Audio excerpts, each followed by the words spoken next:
Back in the days before I found Jesus, whenever I was at the height of my occult stuff, I used to engage people in the physical in something that was called conversational quicksand.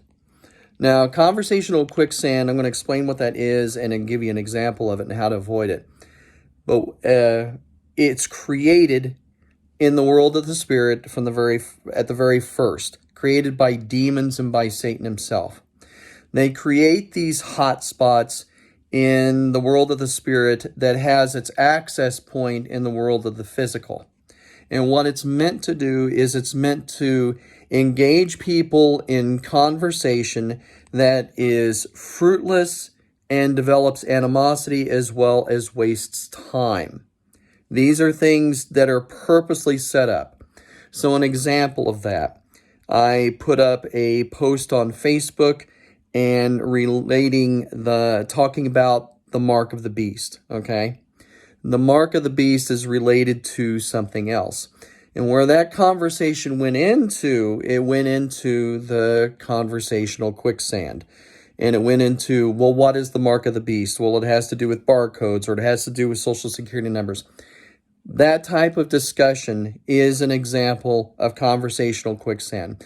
It is purposely set up so that you can waste time in this.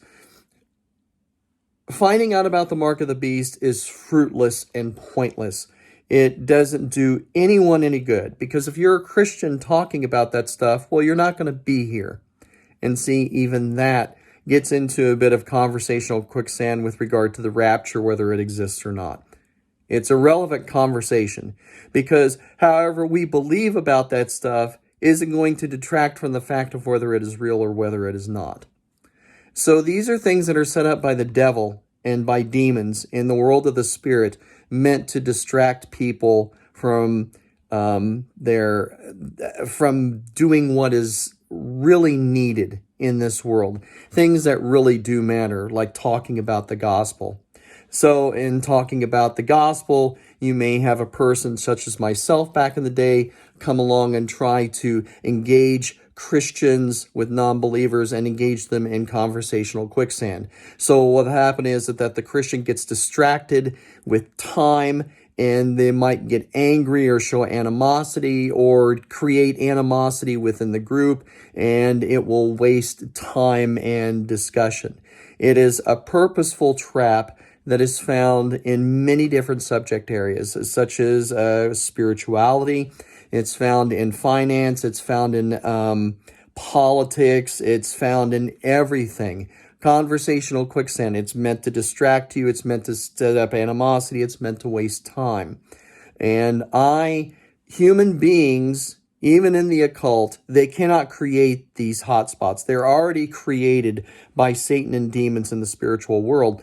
But what occultists and what people who are the children of the devil, we're all children of the devil before we're children of God through Jesus Christ.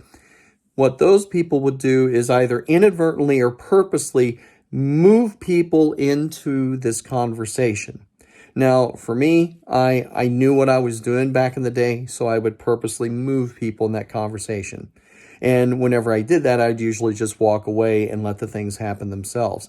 It is a spiritual thing, but it has its show point or its flash point in the world of the physical. Now, the things that you can do whenever you want to stay away from that stuff. There is nothing wrong with discussion. There is nothing wrong with debate. But I think all of us at any point can tell whenever we're starting to spin our wheels and whenever the conversation becomes fruitless.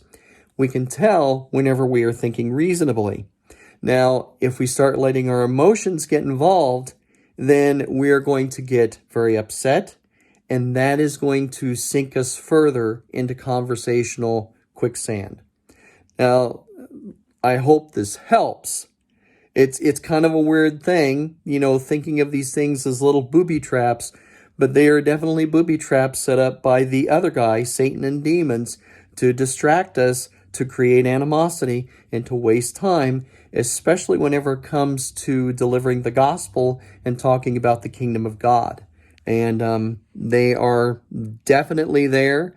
They will be there for as long as this fouled up earth is still in existence. I'll be glad whenever it's gone, but just watch them and avoid them.